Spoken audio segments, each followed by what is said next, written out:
grabar esta clase. Sí. Mirá que en este momento le voy a la grabación. Uy, acá tenemos una cantidad de bienvenidas para ir dando. Vamos admitiendo. Buenos días, buenos días. Tenemos una cantidad de bienvenidas para dar.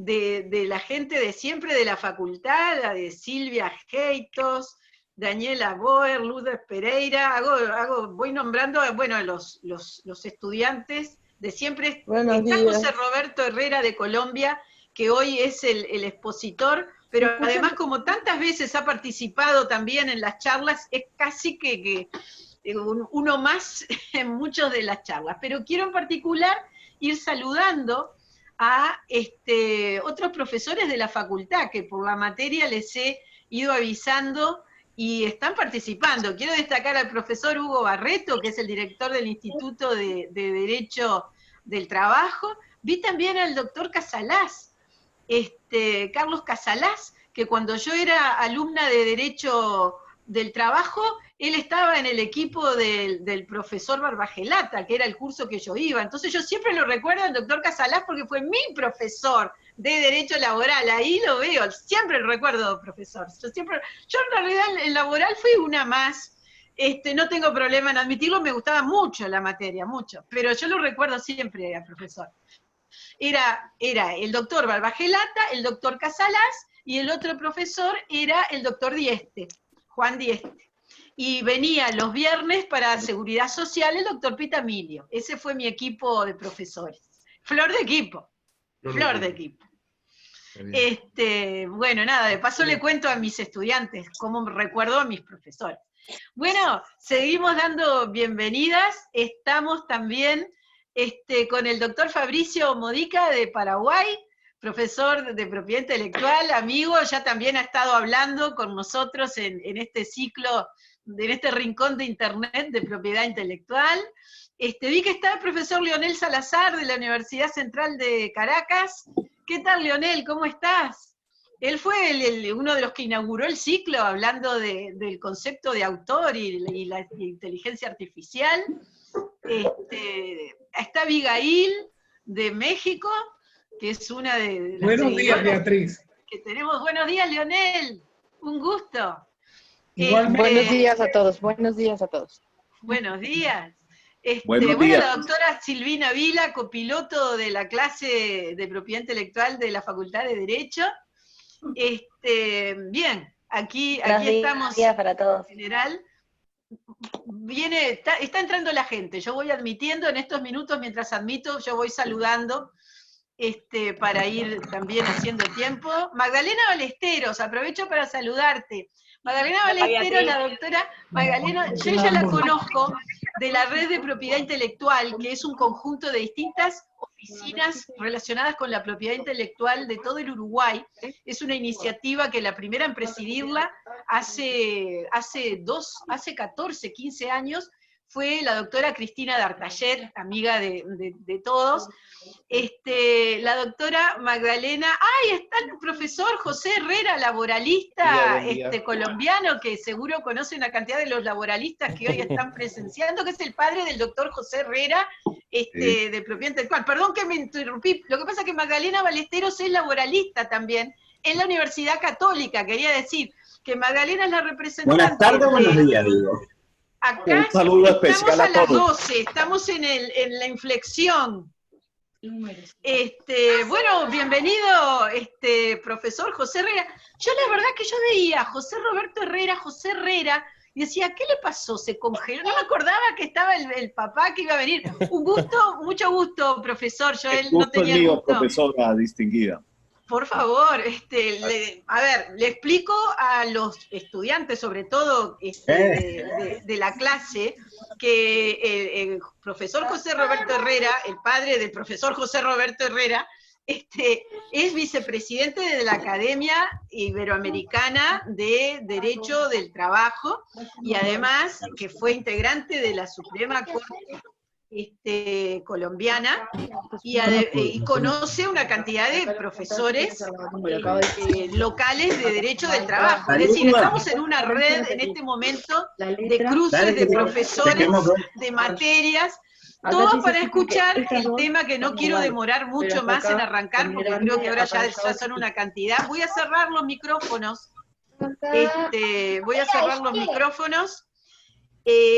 Como decía, no quiero demorar mucho más en arrancar porque ya fue viniendo mucha gente y voy a seguir yo con la gestión. Como saben, estoy reenviada hacia mí, que soy la host de todo lo que sean las comunicaciones del chat. Bueno, bien, estoy redondeando. La presentación de Magdalena entonces Ballesteros, que es de la Red Pi. La Red Pi la integran casi todas las universidades. Está la Universidad de la República, por supuesto, que ahí está la gente de la Universidad Central. Y que tenemos entonces una cantidad de gente. Ya hice las grandes presentaciones, seguiré haciendo algún comentario más a medida que vayan entrando. Está Simona desde Roma también, que es otra de nuestras habitué. En estas charlas, cuando hacemos las charlas abiertas, le comento a los colegas de Laboral que no es que todas las clases se hayan convertido en este multicolor convergencia, es que por lo menos una vez por semana hemos abierto y creo que se enriquece mucho con las distintas experiencias. Bueno, ya mismo al profesor José Roberto Herrera, conferenciante en esta ocasión, le vamos a dar la palabra. Yo ya lo he presentado al invitar a esta actividad. Es un experto en los temas de propiedad intelectual, tiene no solo estudios internacionales en la materia, sino que una experiencia muy interesante en la práctica. Por eso este tema yo creo que va a ser muy importante para escucharlo. En Uruguay lo conocen porque hace poco, una semana antes que nos cayera todo esto de la pandemia, estuvo hablando en la Facultad de Ingeniería de la UDELAR sobre el tema de videojuegos, con otros dos colegas de él, colegas nuestros, uno que está acá presente, Fabricio Modica, el otro es el doctor Marcelo García Sellar, que también lo conocen ustedes, sobre videojuegos. Así que también en presencia también lo conocemos en nuestro medio. Adelante, José Roberto. Unmute. Silencia. Ahora. Listo.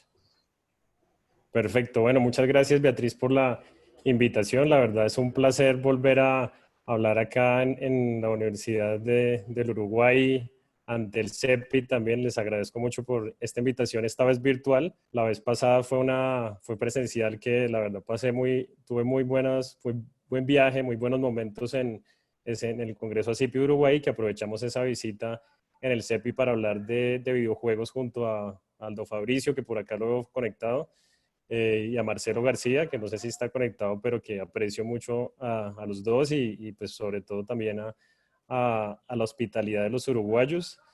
Me acuerdo que ese día, cuando empecé mi conferencia, dije que me ha gustado mucho el chivito. No fue por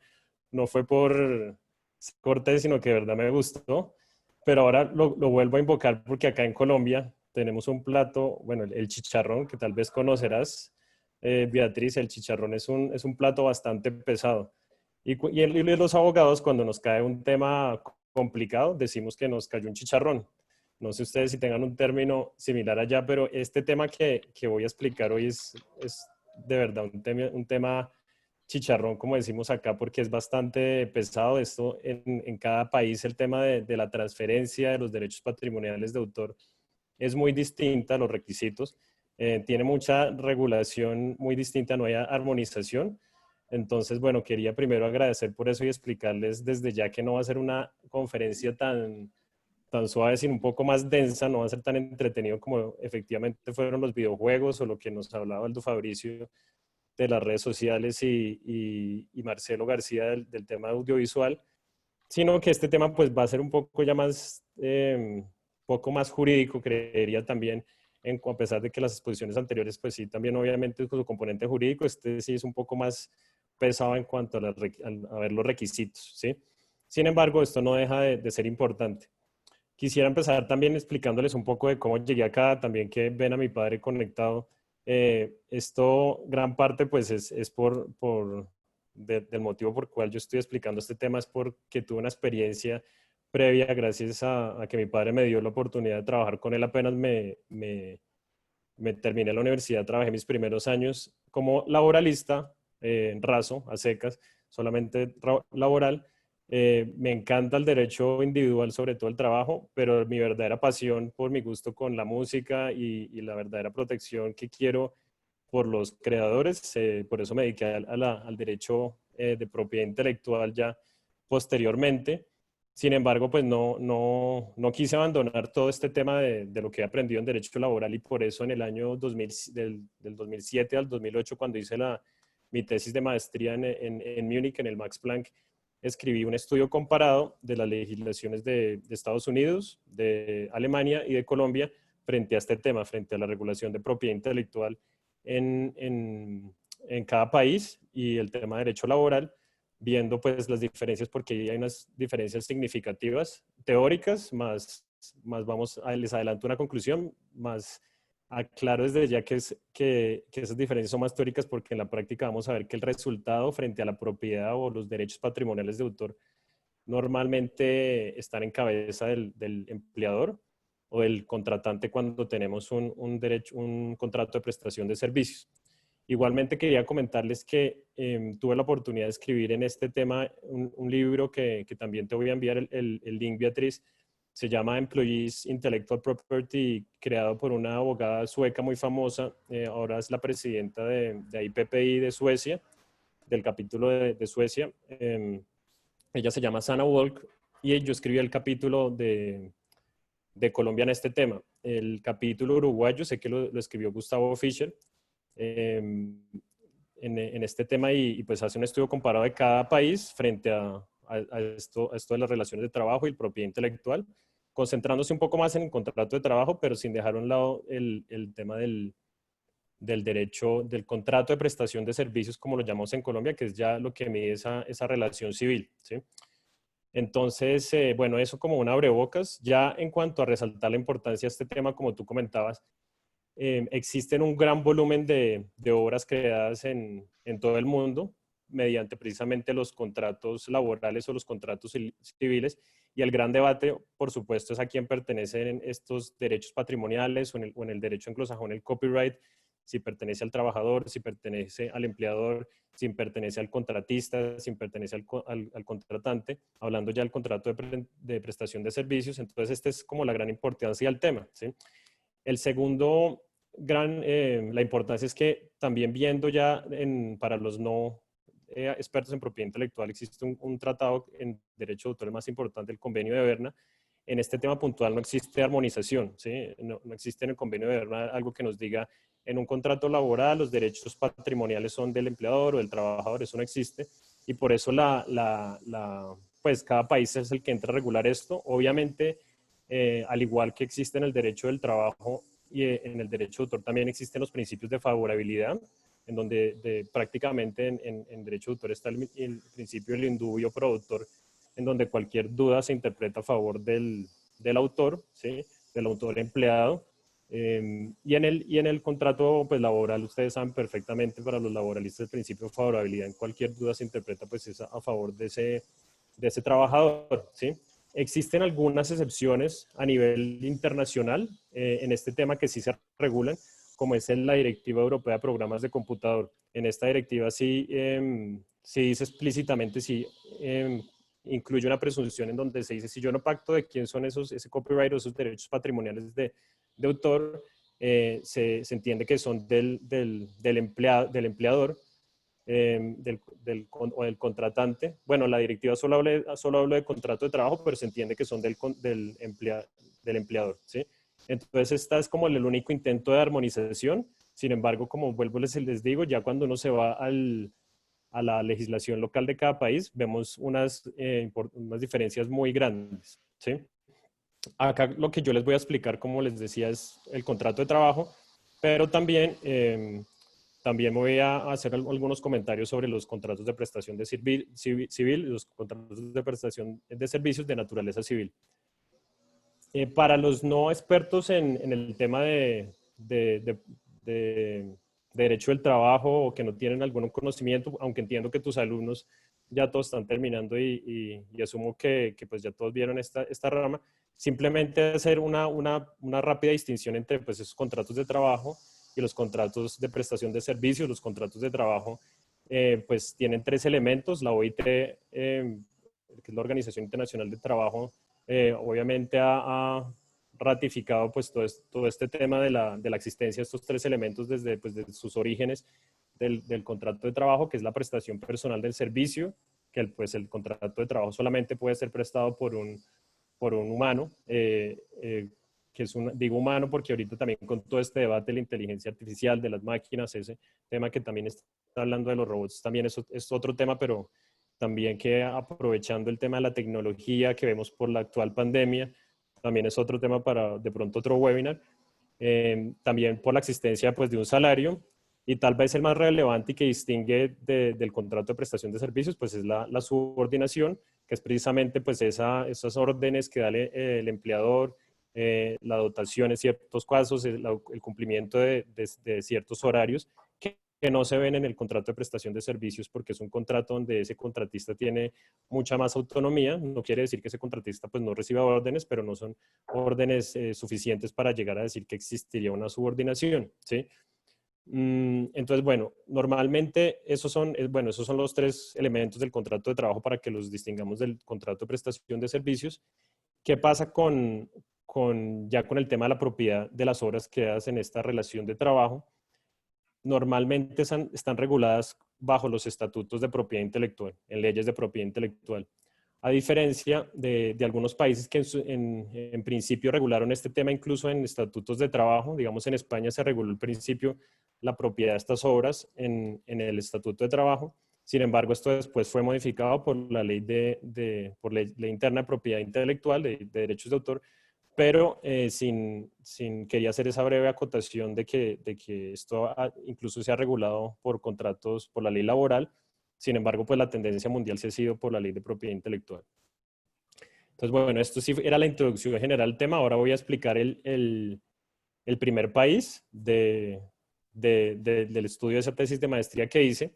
El primer país es Alemania. Bueno, Alemania también obviamente tiene una ley alemana de derecho de autor, que es la colombiana es gran parte basada en la alemana. Tiene obviamente, se le aplica la Directiva Europea para Protección de los Programas de Computador. Como les decía, muchos de estas obras protegidas por derecho de autor, como son el programa de computador en cuanto a su código fuente, su código objeto. No entraré pues en la discusión de lo de la patentabilidad del software y eso, pero la gran mayoría pues, de aplicaciones y esto se protegen por derechos de autor.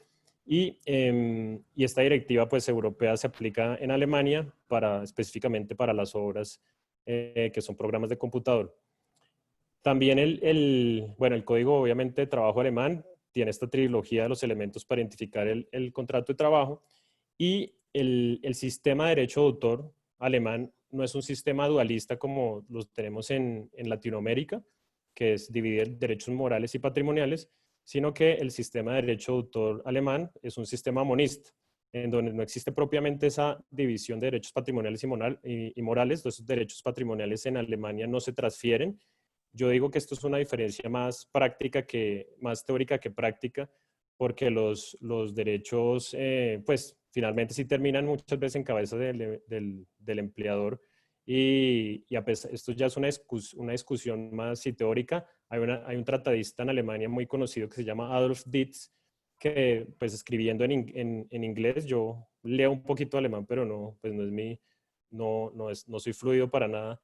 Pero el tema como él lo traduce al inglés es un contractual right to use, o sea, es casi que traducido a español. Cuando se ceden estos derechos patrimoniales, se habla de una autorización de uso, ¿sí? Entonces, es como los alemanes, de hecho, cuando hablamos del derecho de autor, el término Urheberrecht es como más espiritual, tiene un componente muy sagrado, hagan de cuenta. Entonces, por eso los alemanes dicen que esto pues no se transfiere propiamente, pero en la práctica sí llega a existir como económicamente hablando, pues el empleador, el contratante, pues sí terminan disfrutando o obteniendo lucros sobre estos derechos si son creados por un empleado o un contratista, hablando del contrato de prestación de servicios.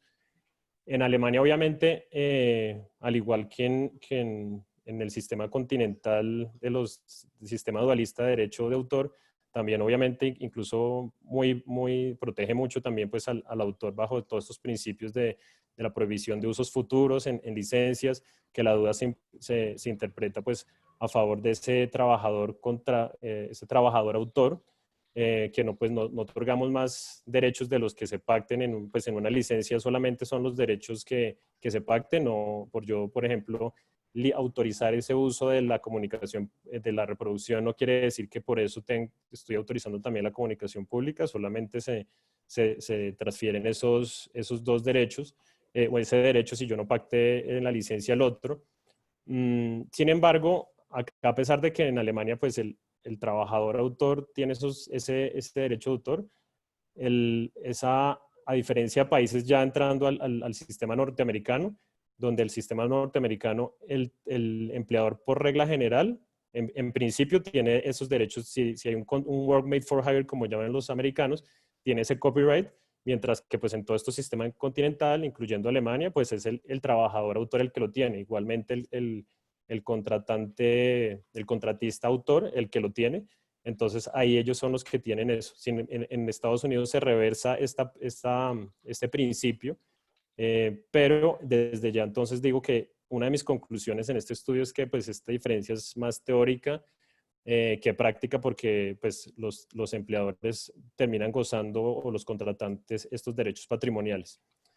Hay un tema muy importante pues en esa protección que les hablo en Alemania del trabajador autor, y es de los temas además del salario, cuando se transfiere, o en Alemania, como se dice, es una autorización de uso, esos derechos al empleador.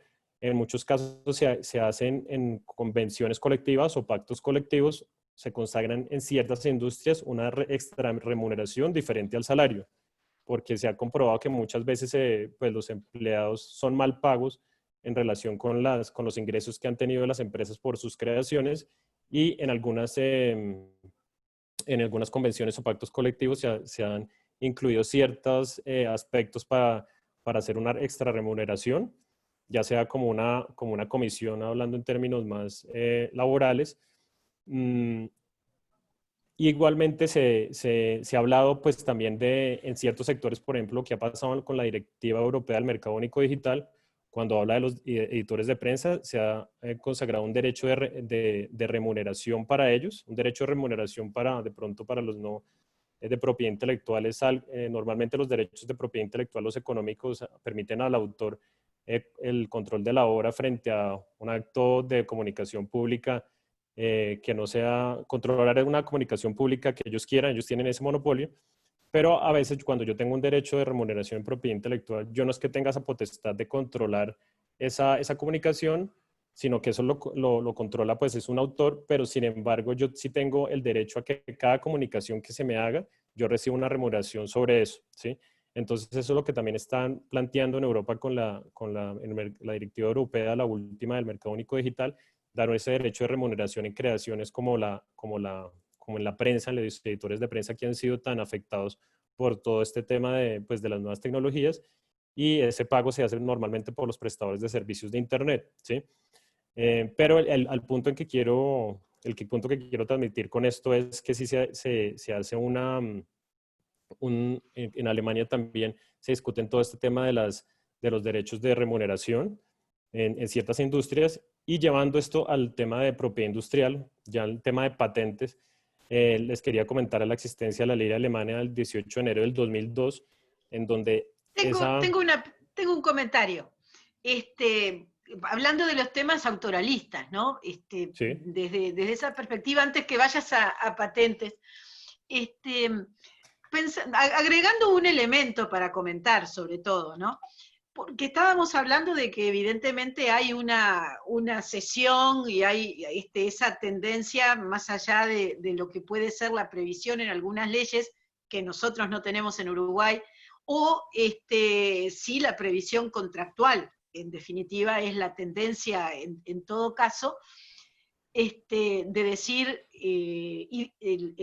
los derechos van a ser de quien encarga, y además también la lógica de la valoración de la lealtad de la contratación y del el cumplimiento de los contratos de buena fe, de que si estoy transmitiendo un bien, en este caso un bien inmaterial, los derechos patrimoniales, uno no puede ir por atrás a socavar los bienes transmitidos.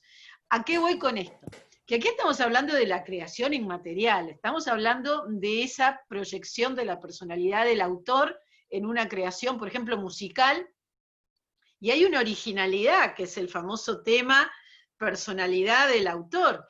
¿Cómo hacer para reclamar, para pretender sostener que ese autor después no va a tener su estilo, su voz, su forma?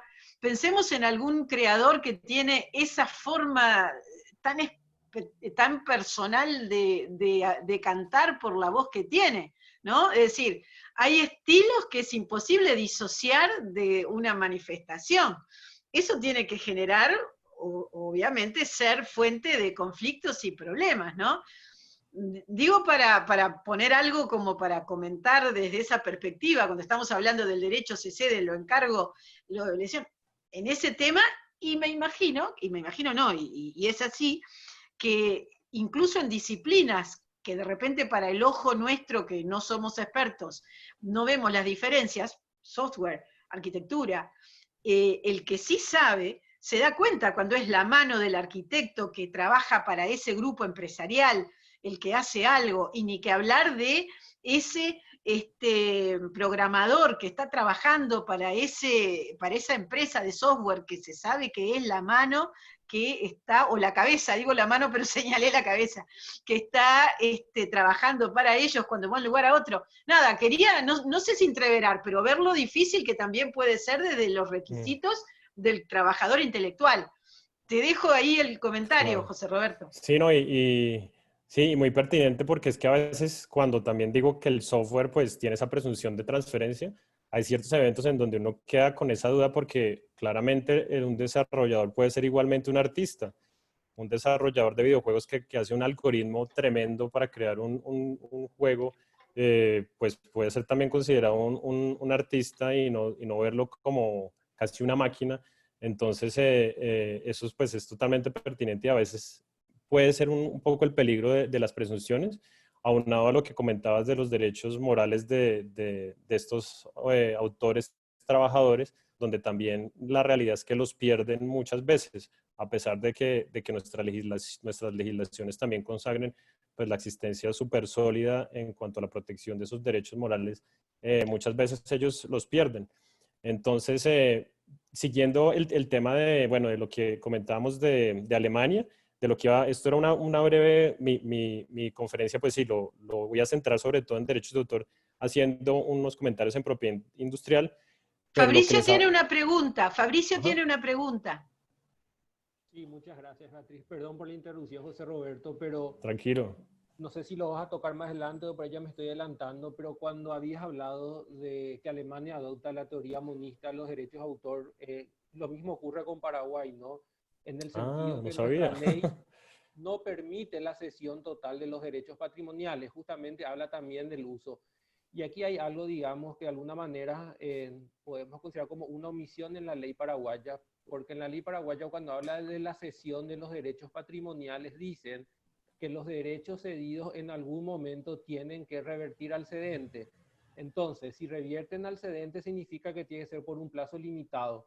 Esto es algo que se copió de la ley española, ya que la ley española dice que si nada se establece en el contrato, se supone que la cesión es por 5 años. En el caso de la ley paraguaya se omitió esto. Entonces la pregunta es, ¿por cuánto tiempo yo puedo, digamos, ceder? Y por otro lado, ceder no es, digamos, la palabra técnica jurídica correcta, porque la cesión del punto de vista del derecho civil que implica enajenación total de la obra. Entonces, si yo estoy cediendo mis derechos patrimoniales, significa que yo no voy a volver, digamos, a tener nuevamente eso. Hay una transferencia.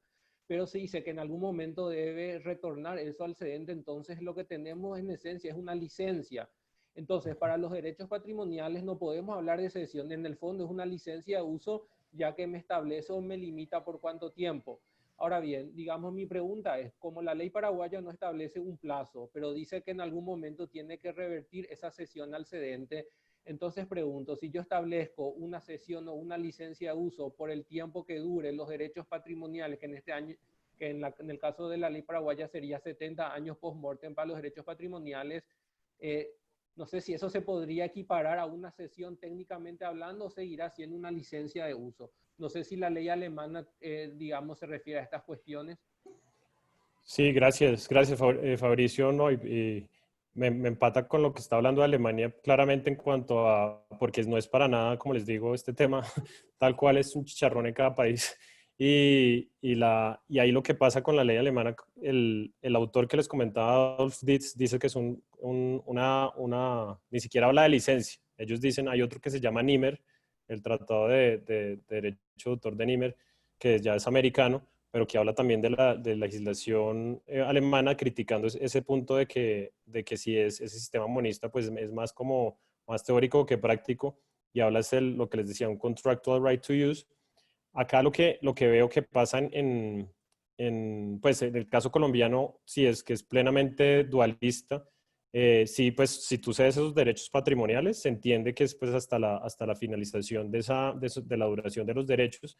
Sin embargo, también eso lo explica un poco más adelante qué pasa en ese caso de los derechos patrimoniales para proteger al trabajador autor eventualmente o al autor en general sin que sea trabajador. Existen esas presunciones que se entiende que son por 5 años. Si yo no pacté en esa sesión por cuánto tiempo es, entonces solamente se entiende que es por 5 años la sesión para proteger precisamente al autor en ese caso. Igualmente, si yo no pacté dónde es el territorio, se entiende que solamente en Colombia si va a tener efectos acá. Ya digamos acá no tenemos ese tema puntual que comentas de que eso tiene que volver en algún momento al autor, no lo tenemos puntualmente. No sé si con eso te aclaro un poco lo Sí, que creo que pasa. Beatriz quiere decir algo. No, yo solo quería comentar, y dejamos que siga con su línea, que lo interrumpimos, a José Roberto, que en Uruguay no tenemos nada de nada. Y creo que ahora es un tema que con estas iniciativas de hacer llegar las cosas que hay que reflexionar del Promole, uno de los temas que hace tiempo que lo estamos planteando, para cambiar en la ley de derechos de autor, es uno de los temas para tratar de encaminar este tema del principio general de las titularidades y las cesiones y los límites de las cesiones de los derechos del autor trabajador. A ver, por ejemplo, y con esto termino mi interrupción, lo que ha permitido que Paul McCartney fuera nuevamente titular de derechos, dicho simplemente, de derechos de canciones de las cuales él fue autor tiempo atrás, es el régimen americano del work for hire, que yo puse la expresión como se escribe en inglés para que lo tuvieran presente, es precisamente el reconocimiento de que una vez que alguien trabajó como autor, pasado el lapso establecido en la ley de un tiempo de aprovechamiento de las sesiones, tenga una chance de volver a ser dueño del fruto de su trabajo. Bueno, obviamente esto no es algo que se pueda establecer después que pasó, requiere una opción legislativa y un razonamiento, ¿no? Bueno, no sé, lo dejo como un punto de reflexión y de información. Adelante.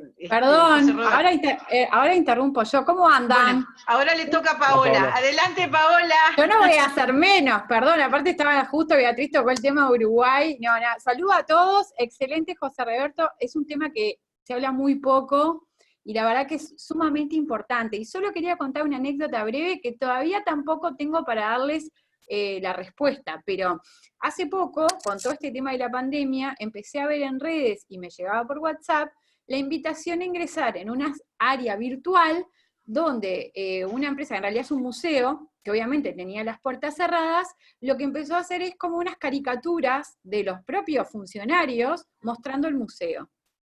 Era una obra audiovisual con dibujos y demás. Tenía un montón de confines de derechos ahí emergentes, ¿no? Porque además no había sido el creador una sola persona. Entonces, curiosamente, además de felicitarlo, porque me pareció una muy buena iniciativa, le pregunté cómo te había regulado el tema de los derechos. Y me dijo, eso no nosotros no somos los asesores, tenemos amistad, entonces por eso la pregunta. Dice, vos no te preocupes, Pau, me dice, porque en realidad está todo dentro del contrato de trabajo. Entonces todo lo que ellos hagan, en realidad los derechos son nuestros. Digo, bueno, si vos querés que yo mire a ver cómo tenés redactada esa cláusula, digo, pues son cosas para los alumnos, que están medio que son cosas que le pueden pasar en la vida real, ¿no? Digo, ¿cómo tenés redactada esa cláusula, no? Y ahí un poco lo que tocaba Beatriz, porque al no tener una regulación expresa, como sí lo tenemos para el área de patentes, que bueno, ahora José Roberto va a entrar y capaz que Beatriz comenta algo al respecto, pero en derecho de autor, frente a ese vacío, y al haberlo incorporado dentro de lo que es el contrato de trabajo, ¿cómo lo incorporamos? ¿Cómo se incorpora esa cláusula para que todo el trabajo, o para qué está contratado, si hay que detallar qué tipo de obras, cuándo, el tiempo, o sea, ¿cómo debería ser esa cláusula en el acuerdo de partes para que estén contempladas estas cosas que además son innovaciones? Porque evidentemente cuando se hizo el contrato de trabajo no se pensó en la pandemia, no se pensó en hacer esta obra digital para solucionar este momento. Seguramente a texto expreso no está contemplado. Pero bueno, ellos estaban tranquilos porque sí lo tenían dentro del contrato de trabajo. Comentario, todavía no vi la cláusula, no sé cómo está, no sé cómo debería ser, o sea, todavía no lo vi, pero lo dejo porque es un caso que se planteó hace unos días. No interrumpo más. Mil gracias, Pau. Sí, pues eso es el pan de cada día en estos temas. Y sí, la realidad es que muchos contratos de trabajo no tienen eso incluido. Acá, pues yo siempre trato, a pesar de estas presunciones que les comento de transferencia, sí, pues se recomienda siempre incluir eso. Incluso yendo un poco más allá, cuando hablabas de los museos, digamos, si es un museo a veces del Estado, de propiedad del Estado, y que hay algunas obras que también crean algunos servidores públicos, o en general cualquier obra creada por un servidor público, acá en Colombia pues está ese tema regulado de que pues existe esa transferencia a los derechos patrimoniales, pero también he visto algunos países que no regulan nada en este tema de la transferencia en cuanto a los servidores públicos. Y bueno, ese ya el comentario. Ya en el tema de Alemania, quería comentarles una ley que es una Alemania del 18 de enero de 2002, que es una ley en Alemania sobre los inventores trabajadores, en donde sí consagra un derecho adicional, además del salario, regula este tema para darles una compensación adicional al salario. En Suecia también existe esta iniciativa. Algunas propuestas he leído en cuanto a derecho de autor para remunerar a estos trabajadores también creadores, que también pues en nuestros países, en países en vía de desarrollo, pues es más difícil. Estos ya también en países, yo creo que más desarrollados, que esto se convierta en una realidad, pero quería comentárselos. Pero en ese tema, obviamente, propiedad industrial en Alemania sí es un poco más flexible esa transferencia de esos derechos en un contrato laboral, a diferencia del derecho de autor. ¿Qué pasó con la directiva europea en Alemania de programas de computador? El artículo 69 sí consagra esa excepción. Entonces en Alemania, pues sí, si no se pactó en el contrato de trabajo de quién son esos derechos patrimoniales, a pesar de la división, de lo que les digo que pues, son un sistema monista, pues sí son en cabeza del empleador, ¿sí? Incluso Alemania, cuando adoptó la directiva a su legislación interna, no solamente lo aplicó a los trabajadores, sino también al contrato de prestación de servicios, a lo que llamáramos en inglés a los independent contractors o los freelance. Eso también se lo extendió a Alemania. Igualmente, pues la directiva dijo que pues esto admitía pacto en contrario. Eventualmente en un contrato de trabajo pues no pasa mucho, pero que el empleador le diga al trabajador, oiga, usted sí todavía tiene los derechos patrimoniales sobre esta obra, ¿sí? Entonces, esto también es una aclaración. ¿Qué pasa con otros países europeos donde implementándose esta directiva? En España esto pues ya estaba regulado en el software. Tengo entendido que en Uruguay también, y en otros países. Acá en Colombia ya les contaré lo que pasa, pero en España pues no, la directiva no cambió mucho porque esto ya estaba regulado. Igualmente los derechos morales, la directiva no se quiso meter por eso, dijo como que cada país europeo lo regule, el tema ya de los derechos morales, ¿sí? Entonces pues eso quiso no meterse en ese chicharrón, como les comento, la directiva europea. Y otra cosa que ya les comentaba era lo de los editores de prensa, del mercado único digital que ya les comenté.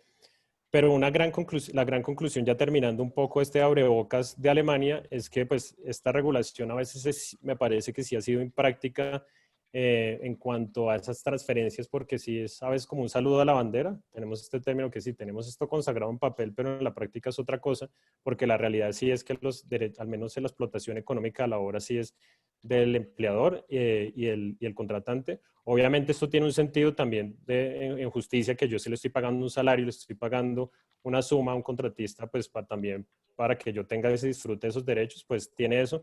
Pero hay ciertos eventos en donde tampoco podemos tener una posición radical y decir que todo es del empleador, sino que también tenemos que mirar a veces los requisitos de esa transferencia, que es lo que yo critico más adelante de lo que sucede en Colombia, que me parece que existe una presunción muy amplia, ¿sí? Anticipándoles un poco. Y por eso desde ya también en cuanto a los derechos morales les adelanto este tema que no sé si conocían en Japón, dicen que es un derecho de autor mixto. En el sentido de ese tema de los derechos morales tiene un poco más de flexibilidad. En la industria del software ellos sí pactaron o fijaron en su estatuto de ley de derecho de autor, en su ley de derecho de autor sí fijaron que los derechos morales, al menos en la industria del software, sí se pasaron directamente al empleador, ¿sí? Entonces sí dice la ley, prácticamente estos derechos son del empleador. Entonces, pues un trabajador en software en Japón sí no puede alegar ese derecho moral de paternidad, ¿sí? Que es lo referente al crédito. Que me parece en cierto tipo de industrias una legislación más práctica que podría llegar a observarse en cualquier iniciativa también de regulación. Ahora sí entro a explicar el segundo país, que es Estados Unidos. Como ustedes saben, pues a diferencia del sistema continental en Estados Unidos, el precedente es de las fuentes primarias del derecho, lo que dicen las cortes. Entonces, pues el common law es bastante rico en este tema, a pesar de que en Estados Unidos también existe un estatuto, la ley de derecho de autor es de 1976, el US Copyright Act. En la sección 201 establece todo el tema del Work Made for Hire y pacta como los requisitos en cuanto eso será del empleador cuando existe un contrato laboral escrito o cuando existe un evento de situación civil, o lo que se llaman independent contractors, en 9 situaciones, una lista exhaustiva de 9 situaciones, entonces se consagra ese Work Made for Hire. Sin embargo, esto sí ha tenido una regulación muy rica, a diferencia de nuestros países continentales. La jurisprudencia de Estados Unidos es bastante rica en este tema del Work Made for Hire. Tal vez el caso más conocido es uno que se llama CCNV Case. CCNV Case era una fundación de caridad donde contrata a un escultor para que haga una escultura, valga la redundancia, de una obra que la fundación le explica, esto tiene que evocar o interpretar ciertos sentimientos frente como a la solidaridad humana.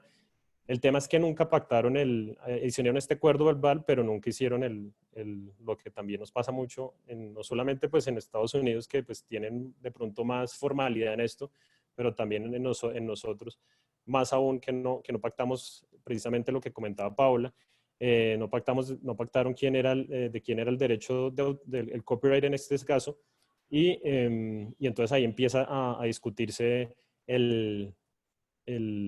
los criterios de aplicación frente a cuando existe ese Work Made for Hire, y la Corte en Estados Unidos dice lo siguiente: cuando hay un contrato laboral, pues además de eso, pues sí tiene que existir un control del empleador sobre la obra. Es decir, les voy a leer un poco en inglés lo que dice la Corte. Por ejemplo, employer may determine how the work is done, has the work done at the employer's location, and provides equipment or other means to create the work. Acá es importante resaltar que esto de crear la obra en la locación del empleador, esto también está un poco mandado a recoger hoy en día por el tema de la pandemia, pero en general en muchos trabajos ya tenemos teletrabajadores. Entonces este es un requisito que pues también no es tan aplicable, pero sí es importante ese control que haga el empleador sobre esa creación. El control que haga el empleador sobre el trabajador, que es prácticamente lo que hablábamos de la subordinación, que exista el cumplimiento de los horarios, y por último, la Corte dice el estatus y la conducta del empleador. Por ejemplo, dice, the employer is in business to produce such works, que si el empleador en realidad sí, sus actividades habituales sí son relacionadas con estas obras, que si provee los beneficios al trabajador, todo el tema de las retenciones, etcétera, para que en verdad sea un contrato laboral. Entonces, bueno, la Corte sí fija todos estos criterios, pero eso lo tenemos en el sistema continental, pero, por ejemplo, no encuentro como un fallo que diga específicamente en estas obras creadas de trabajo todos estos requisitos y una jurisprudencia tan completa como lo se puede ver en Estados Unidos. ¿Qué pasó finalmente en ese caso del CCNV case versus Reed, que era el escultor? No se dijo que era un work made for hire porque no se demostró que existían esos elementos. Entonces tampoco es que se haya dado toda la propiedad al escultor, sino que se dijo que esto era un joint authorship, en otras palabras, que compartieron ahí la propiedad de ese copyright. Eso para hablarles un poco de lo que sucede en Estados Unidos, pero el mensaje principal que quiero transmitir en este tema de Estados Unidos es que a pesar de que la presunción es inversa, por regla general, como les decía, el copyright pertenece al empleador, acá pues en nuestra legislación pertenece al trabajador, ¿sí? Pero en otras palabras, prácticamente por estas presunciones o por lo que se consagra en el contrato de trabajo, pues es del empleador en últimas. Obviamente tiene mucho que ver que el sistema de Estados Unidos, al ser un sistema de derecho continental anglosajón, en donde no tiene una regulación propiamente de derecho de autor como la conocemos nosotros, donde se mira más el carácter utilitario de la obra bajo el copyright, normalmente en principio es el empleador el que tiene. Sin embargo, yo insisto en esa paradoja que a veces digo que en Estados Unidos puede existir incluso más protección al trabajador autor que en nuestros mismos países. Si uno mira la cantidad de casuística, sobre todo en reclamos de derechos morales, que yo también, o incluso los mismos derechos económicos que pues acá sí casuística en eso, pero en los derechos morales yo juiciosamente cuando estudiaba la casuística internacional en este tema, no encontraba casos puntualmente que si los consiguen se los recomiendo, casos donde un trabajador demande a un empleador y que lleguen a una corte demandando ese tema de la existencia del derecho moral, ¿sí? Entonces, a veces eso me parecía paradójico. Y en Estados Unidos también otra aclaración que yo quería hacer, porque a veces cuando yo empecé a aprender el tema de propiedad intelectual, decían que una de las grandes diferencias en Estados Unidos es que no existían derechos morales en el copyright. En el sistema de Estados Unidos esto también a veces no es tan cierto, porque en Estados Unidos sí existen algunos derechos morales frente a cierto tipo de obras, principalmente audiovisual, artísticas.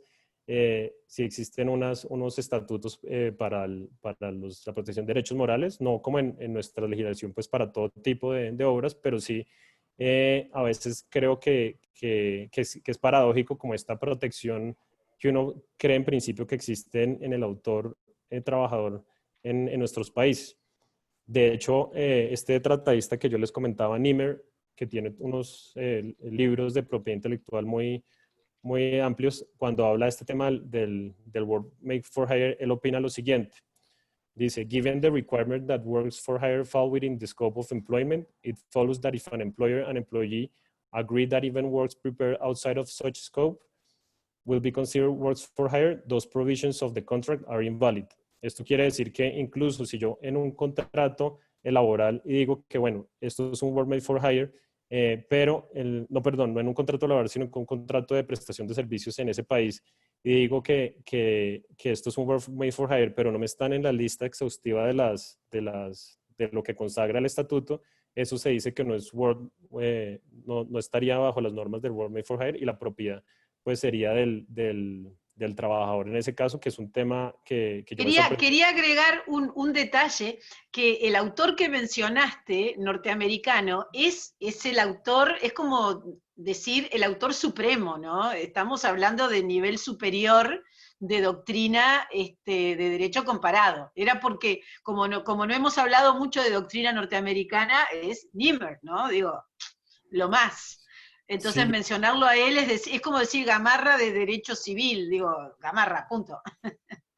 No, adelante, sí, adelante, era para agregar ese detalle, porque no es decir, dice un autor, dice él, chao. Sí, gracias. Yo no lo ¿podría conocía hasta que hice interrumpir otra vez, José Roberto? Tranquilo, Sí, perdón. Creo que habías dicho que en el caso de Colombia la legislación de derecho a autor, digamos, establece la presunción de la titularidad a favor del, digamos, del trabajador, ¿correcto? No, no, del empleador. En ¿Se Colombia, te escucha algo bajo, Fabricio? Ah, ok. No, perdón. en No, principio sí. Es como el titular originario de esos derechos morales y patrimoniales es el trabajador, pero por estas presunciones, pues el empleador es el titular derivado de estos derechos patrimoniales. no, a ver, mi pregunta va por lo siguiente, porque podría darse el caso eventualmente que el Código Laboral o la Ley del Trabajo establezca una presunción, por ejemplo, a favor del trabajador o del empleador y la Ley de Derecho a Autor, digamos, en sentido contrario, ¿no? Y en esos casos, no sé si podemos hablar que la ley laboral tiene primacía sobre la ley de derecho a autor o vamos a los principios, bueno, ¿cuál fue la última ley que vino después? O sea, ¿cómo eventualmente se podría solucionar ese tipo de inconvenientes? Sí, claro, eso es una súper pregunta que es obviamente muy compleja la resolución si se pactaran dos presunciones diferentes en cada legislación. Ahí básicamente yo lo que pues tocaría obviamente a los criterios de interpretación y uno pues obviamente la ley posterior, pero más allá de la ley posterior es el bien público que primaría más, ¿sí? Que en este caso pues no sé si es el componente moral, pero también el trabajo. No te sabría decir así como la respuesta en últimas, pero sí más o menos en esos criterios se tendría que tomar esa decisión, ¿no? Mm, Es muy complicado el tema. sí. El famoso tema equilibrio, derecho de autor, derecho... ¿Cuándo sería filosóficamente admisible que hubiera un problema de conflicto entre el derecho del autor y el derecho moral? Porque en realidad el autor es el trabajador, perdón, el derecho del autor y el derecho de trabajo. Porque lo que yo pienso que el trabajador es el autor. Entonces, ¿cómo podría, no podría haber nunca un conflicto entre el derecho moral del autor y el derecho del trabajo? No sé, esto tal vez es medio una provocación a los laboralistas. Ya sé que los agarro en frío, ¿no? Porque, pero, digamos, el derecho moral tiene que ver con la protección de esa prolongación.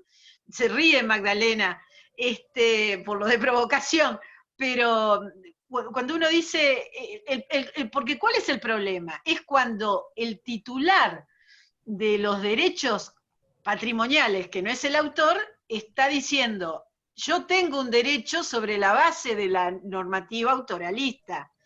Y ahí es que está el conflicto que se discute en materia laboral. No sé si estoy complicada, pero cuando es el autor el que lo está reclamando, no podría haber un conflicto del principio protector, porque tendría que ser el mismo principio protector de Pla Rodríguez y en el mismo nivel de el derecho moral del autor. Yo qué sé, yo como estoy desde Uruguay siempre manejo todos esos principios juntos o del mismo lado. Sí, yo claramente creo que pues obviamente frente al componente moral, sobre todo tan sólido en nuestros países, no habría duda alguna de que pues sí, yo no podría hacer nada al trabajador autor.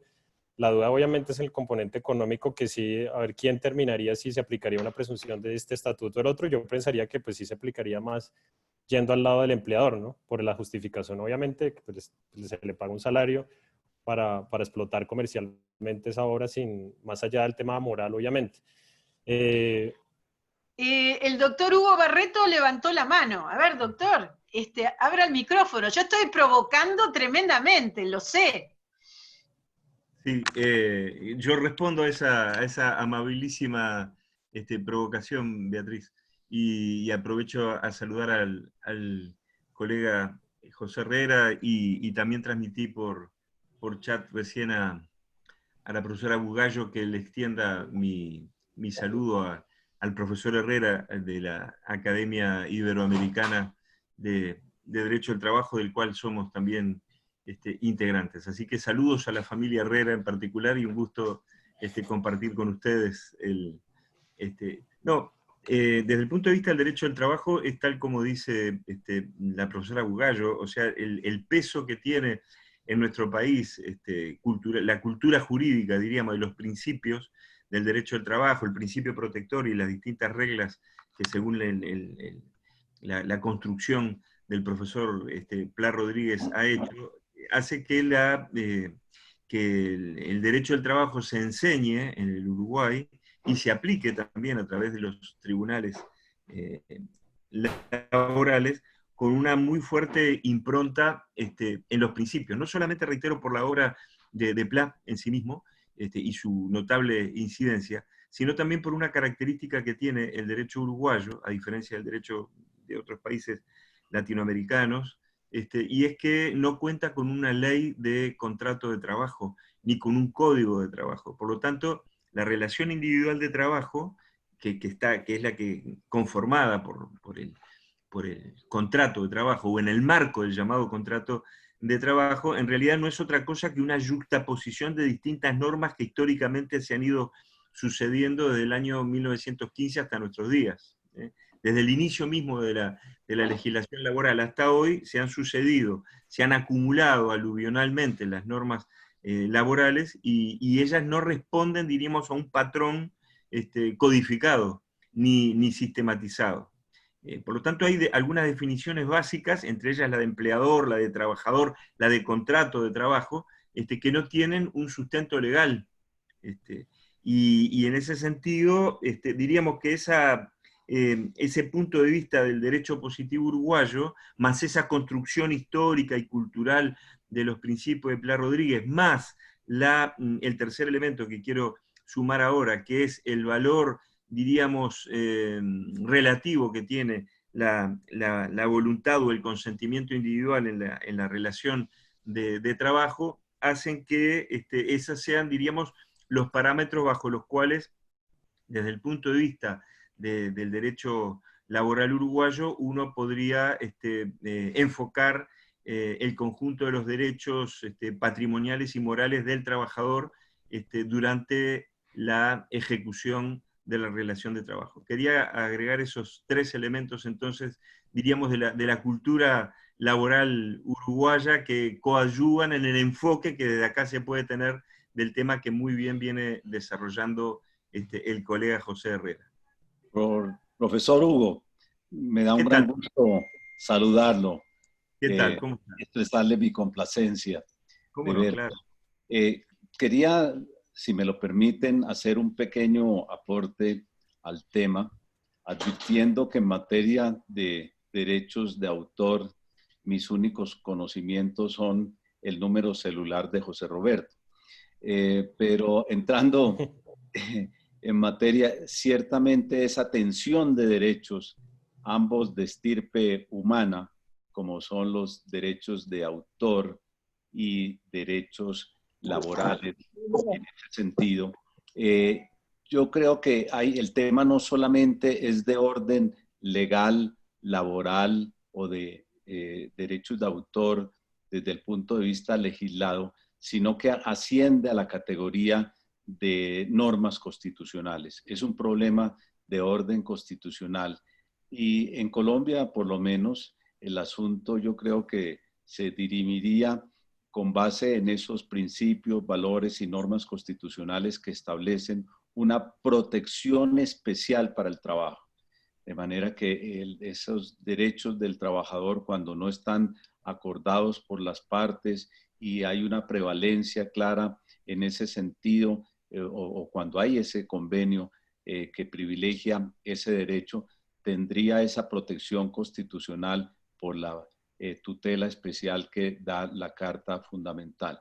Y también habría que entrar en consideración el principio que viene del derecho romano de la prevalencia pro homini, aquel derecho, ya bien sea de estirpe intelectual o de derechos de autor o de derecho laboral, que más garantice ese principio pro homini, a mi juicio podría tener prevalencia cuando hay una tensión de derechos en estos casos. Muchas gracias.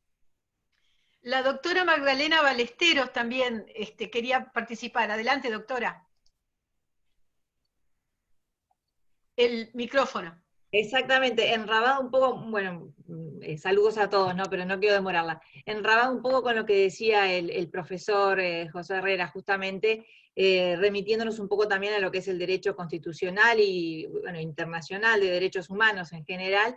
En el caso de que justamente de repente pretendiésemos en un contrato de trabajo incluir alguna cláusula que de alguna forma limitase estos derechos del trabajador autor, si hacemos prevalecer un poco y poner el principio, como tú decías, Beatriz, pro homine o pro autor, como decía hoy José Roberto al inicio de su exposición, yo creo que hasta incluso se podría llegar a atacar, es como nula la cláusula que se incluya en un contrato de trabajo que limite de alguna forma, pero en última instancia, recurriendo a lo del principio de pro homine, yo creo que debería de dilucidarse el tema haciendo un ejercicio de ponderación, viendo un poco la idoneidad y la necesidad de la inclusión de esa cláusula dentro del marco de un contrato de trabajo individual en el que esté involucrado la prestación de servicios que importe una invención o algún tipo de propiedad intelectual de parte del trabajador, para finalmente terminar ponderando, bueno, entre los derechos que estén en juego, ¿no?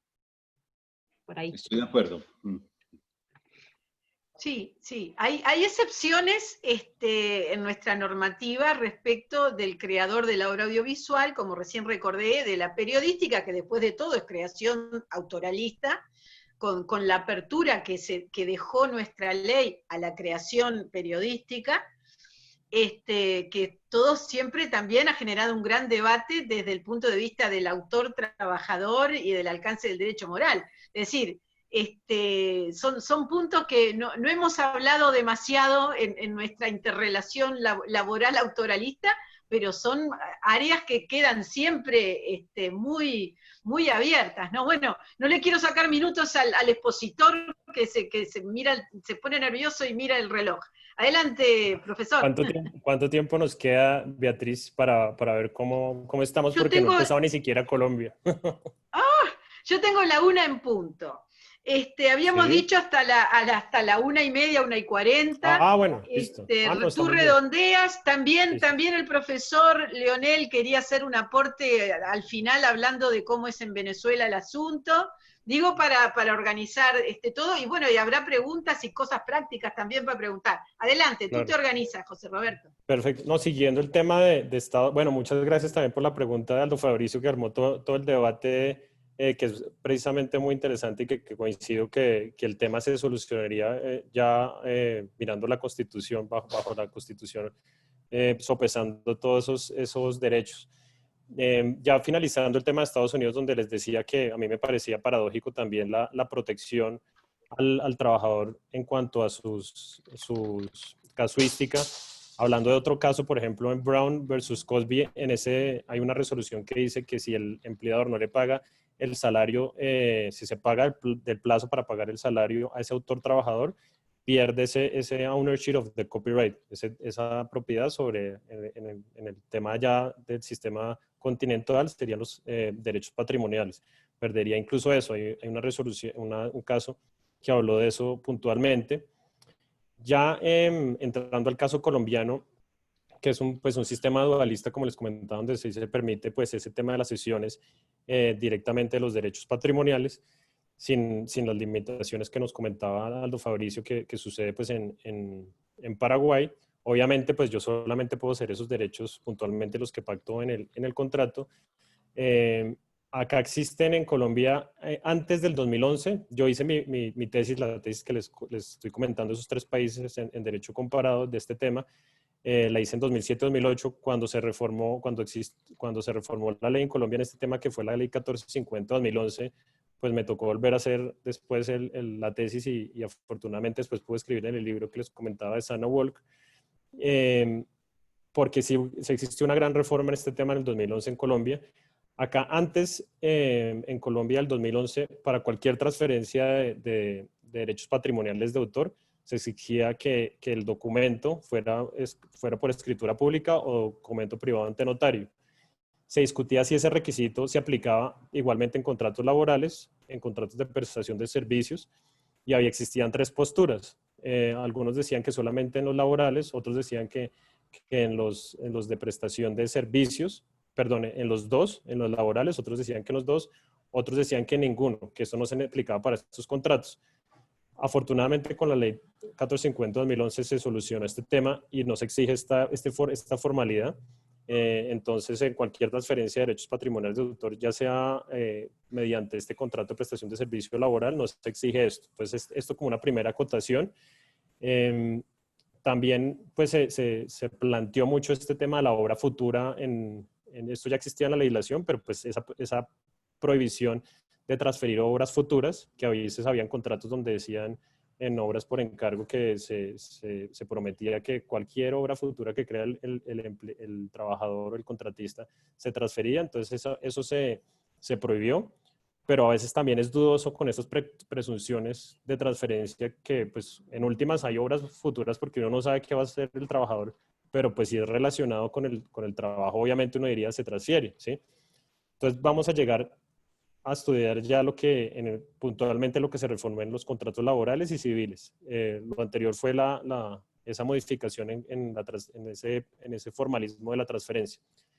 Anteriormente, en el artículo 20 de la ley 23 del 82, que es el artículo, es nuestra ley de derecho de autor, se incluía una forma, esa presunción existía, pero me parece que era mejor a la que tenemos actualmente, favorecía más al trabajador, la que tenemos, porque se miraban más las funciones del trabajador para esa transferencia. Es decir, si yo soy un desarrollador y me contrato una empresa de software para crear un software, pues, y no pacté de quién son los derechos, se dice que pues estas son mis funciones y entonces se transfiere.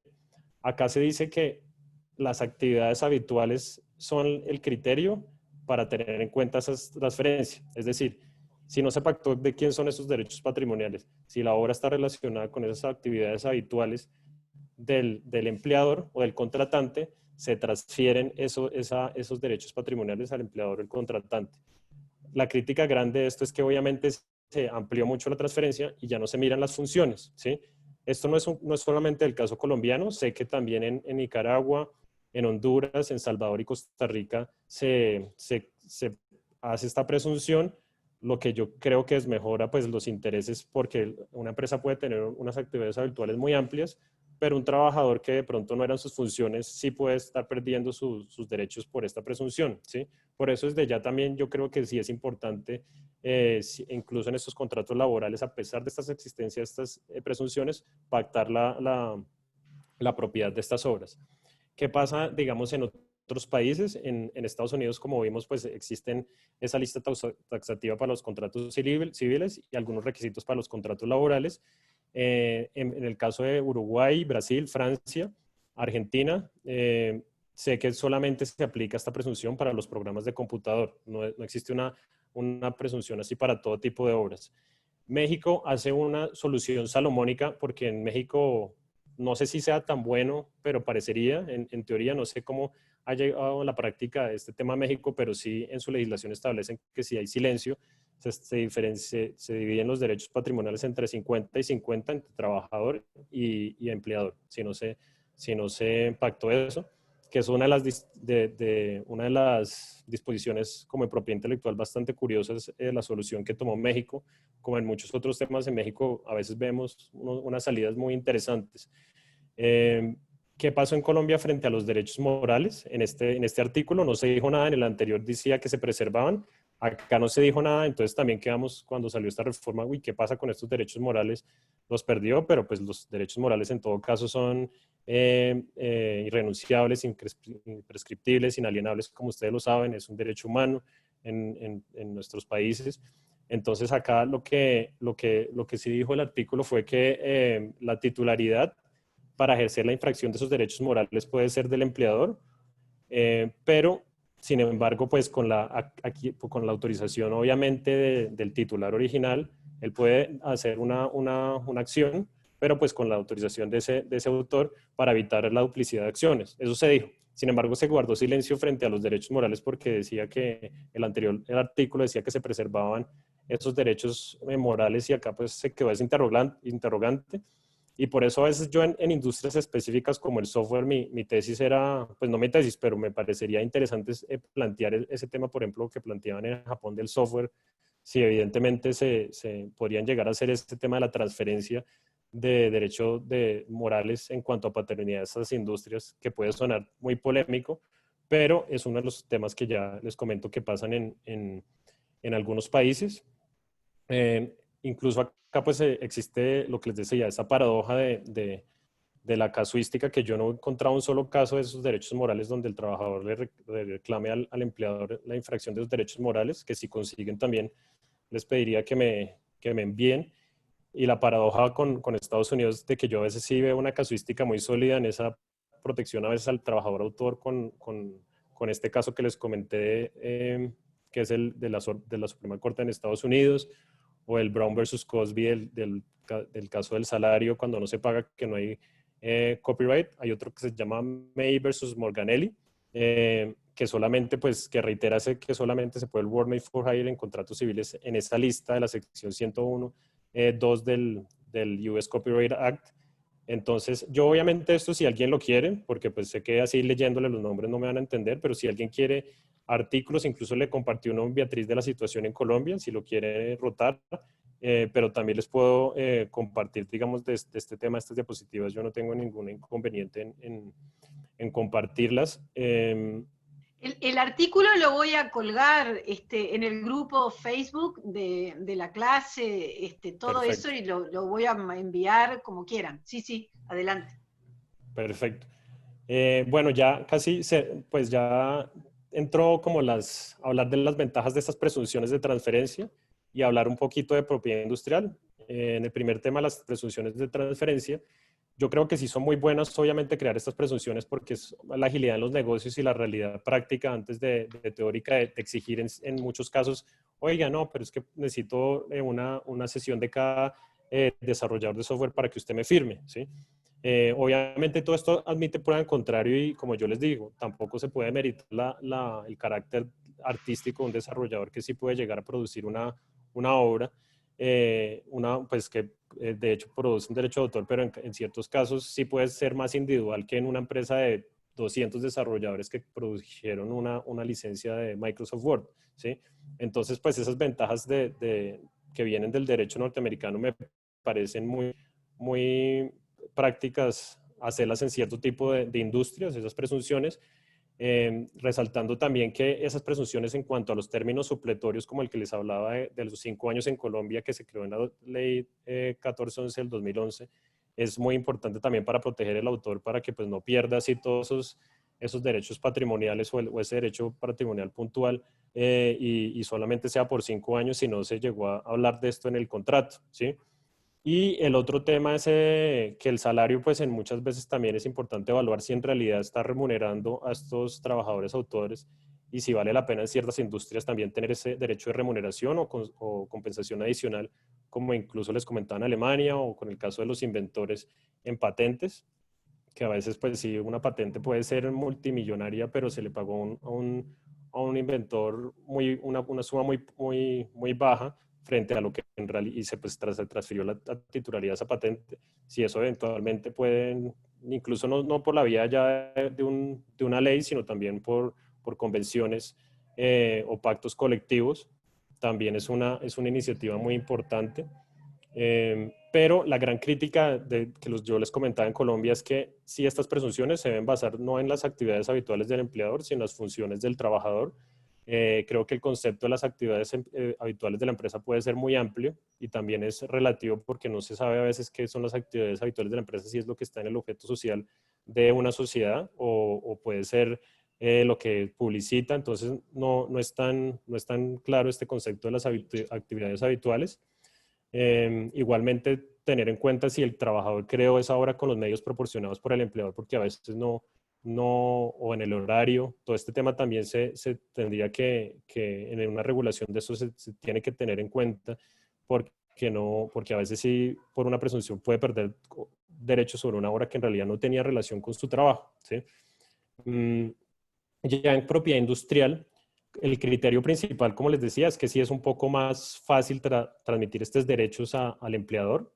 En propiedad industrial, en el caso colombiano, es el artículo 539 del Código de Comercio en Colombia, fijaba los eventos de transferencia al empleador sobre patentes de invención existía una presunción de transferencia. Sin embargo, cuando llega la ley 1450 de 2011, también regula este tema en propiedad industrial y lo que hace es que se transfieren todos los derechos de propiedad industrial, es decir, marcas, patentes de invención, no solamente la patente de invención que estaba regulada en el Código de Comercio, sino pues todos los derechos de propiedad industrial como el modelo de utilidad, los diseños industriales, las indicaciones geográficas, marcas, etcétera. Entonces, pues es una presunción bastante amplia en Colombia. Si yo no pacto en Colombia el contrato laboral o contrato de prestación de servicios, ¿a quién pertenecen esos derechos? Se transfieren al empleador o al contratante. Obviamente esto debilita mucho los intereses de trabajadores y contratistas creativos y fortalece obviamente los intereses del empresario porque se otorgan esas presunciones de valiosos derechos de propiedad industrial que corresponden también a la realidad del mercado y pues esa remuneración o ese pago, ¿sí? La discusión obviamente es qué tan bueno fue el pago y qué tan bueno fue el salario o esa remuneración eventualmente a ese contratista, ¿sí? Un gran interrogante en Colombia es que si algunas disposiciones del artículo 539 del Código de Comercio frente a patentes de invención subsisten porque ahí casi que se crea un derecho de remuneración para trabajadores inventores, pero eso en la práctica también ha sido un saludo a la bandera porque yo no lo he visto mucho que se haya llevado a la práctica, a pesar de que sí he oído iniciativas acá en Colombia de hacer como un incentivo a los trabajadores inventores, pero no ha sido tampoco una realidad. En el tema, hay otra discusión en cuanto a variedades vegetales, que es otro tipo de derecho pues intangible, que es que no se da que no se sabe si esa transferencia se da a los empleadores o contratantes, porque las variedades vegetales se dice que pues no es propiamente un derecho de propiedad intelectual, sino es un derecho más sui generis, entonces no se sabe si ese artículo se aplica.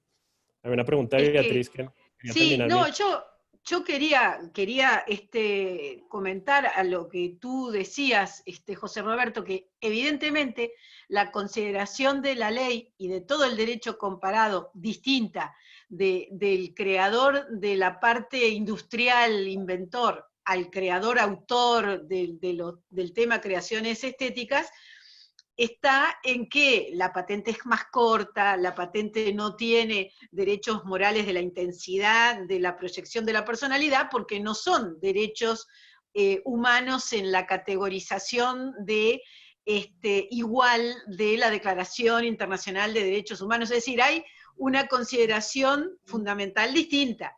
Entonces eso se refleja en la consideración legal y hasta en la preocupación tradicional del legislador de cuál le pone las reglas de juego prácticas monetarias primero. ¿No? Por eso, por ejemplo, en nuestro país sí, la parte del inventor en relación de dependencia tiene, desde mucho tiempo atrás, desde la ley de patentes, tiene una previsión normativa que tanto desde los de patentes como los del derecho laboral ha dado lugar a trabajos doctrinarios sin mayor problema desde el punto de vista de discusiones jurisprudenciales ni debates.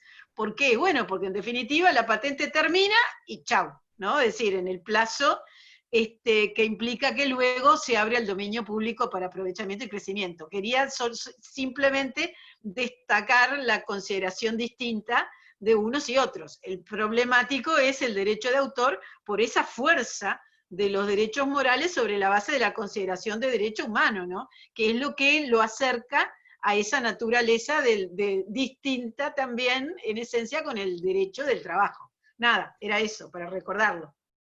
Sí, claro, ¿no? Y me hiciste acordar cuando yo hice la tesis sobre este tema, que mi director de tesis fue un profesor que se llama Kenneth Cruz, que él es muy fuerte en el tema de las excepciones y limitaciones en las actividades de la enseñanza en bibliotecas. Él, cuando yo le pregunté, me dijo, uy, ¿usted de verdad quiere hacer la tesis sobre este tema del World Made for Hire? Y esto en Estados Unidos es cero pacífico, los debates que hay en derecho laboral y en propiedad intelectual sobre eso, pues es bastante fuerte. Y acá sí también cuando hice la tesis en Colombia, también claramente leyendo la doctrina, había conceptos del Consejo de Estado que decían, por ejemplo, que esos requisitos sí se aplicaban para el contrato laboral y no la prestación de servicios, pero después había doctrina que decía lo contrario. Entonces sí, claramente en derecho de autor es un tema que es cero pacífico. Y en propiedad industrial, tal como lo decías, por las razones que mencionabas, no ha sido tan debatido, porque es más claro. Ya por último, en cuanto a las recomendaciones prácticas que quería darles, para cerrar eso, digamos, en cuanto al tema de Colombia, que les comentaba el tema de las variedades vegetales, que no existe propiamente una norma que establezca ese tema y se pregunta si esa presunción que les comenté muy abierta se aplicaba también a variedades vegetales. Entonces ahí existe como un medio vacío. Ya en cuanto a las recomendaciones prácticas, es que lo que comentaba también en la duda que decía Paola, es que no obstante esas presunciones, y obviamente la recomendación para si tienen clientes en esta materia, si es pactar esto tanto en contratos laborales o civiles, esta titularidad de las obras, de los derechos patrimoniales, a pesar de esas presunciones, sí es importante hacerlo. Igualmente, pues esta es la típica para los laboralistas, pero sí es la típica consejo que un abogado autoralista es en el tema de otorgar esos derechos patrimoniales pactar esos derechos patrimoniales en el contrato, cada uno, no se, por el hecho de yo dar, como les digo, un derecho y diferentes derechos patrimoniales, por el hecho de dar un derecho de reproducción, no quiere decir que por eso estoy dando el de comunicación pública, para proteger a sí mismo al autor trabajador. Y el gran interrogante es también, como iniciativa de pronto en nuestros países, en ciertas industrias, esas extrarremuneraciones vía convención colectiva, pacto o pacto colectivo. El otro tema es también evaluar lo que les comentaba en legislaciones como Japón en el tema de derechos morales, al menos en paternidad del software, permitir esa transmisión, que en algunas legislaciones dicen que se exceptúa, algunas legislaciones continentales dicen que se exceptúa de ejercer acciones por esos derechos el trabajador autor, pero a veces no sé si sea tan práctico ese tema de los waivers también que hablan, las excepciones. Y por último, ¿qué pasa con los empleados públicos? También, pues acá en Colombia, si hay transferencias de esos derechos patrimoniales al Estado, se invierte pues esa carga directamente son del Estado, esos derechos patrimoniales, pero también es un tema que no es tampoco tan pacífico en legislación comparada.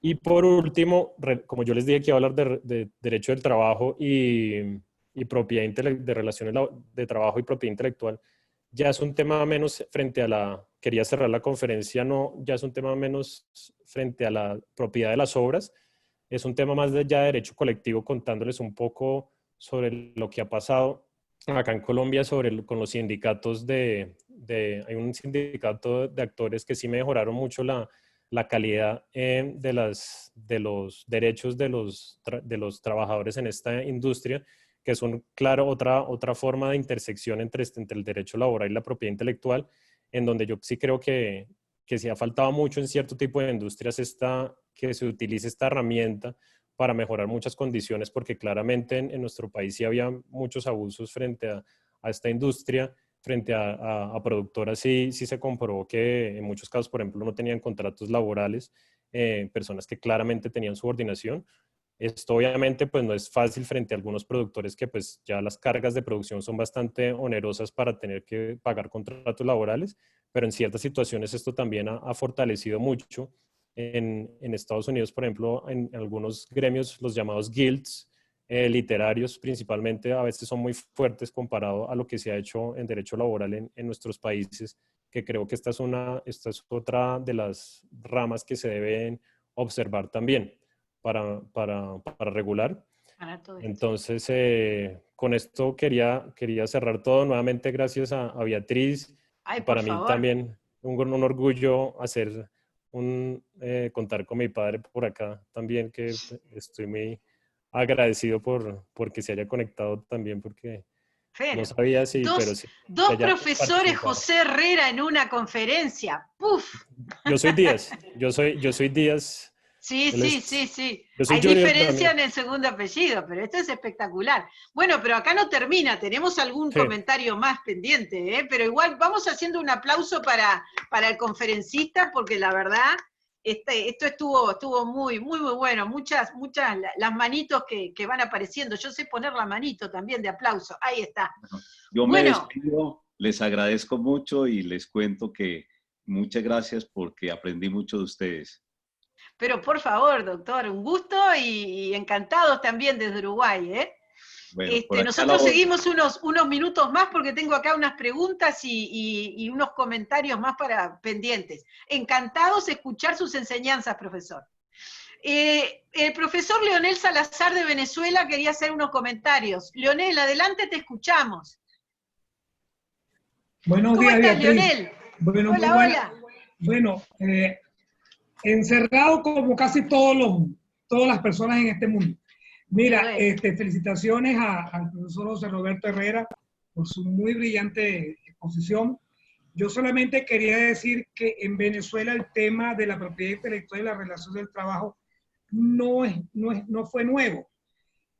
Bajo el primer gobierno del presidente Caldera en el año 72, él incorporó el tema de la regulación de las invenciones laborales en el reglamento de la ley sobre el derecho de autor, que generó un gran conflicto porque era una reglamentación que no estaba permitida dentro del marco de la ley del trabajo vigente de esa época, y muchos tratadistas señalaron que podía ser un reglamento contra legen o preter legen, que iba más allá de la ley o iba en contra de la ley.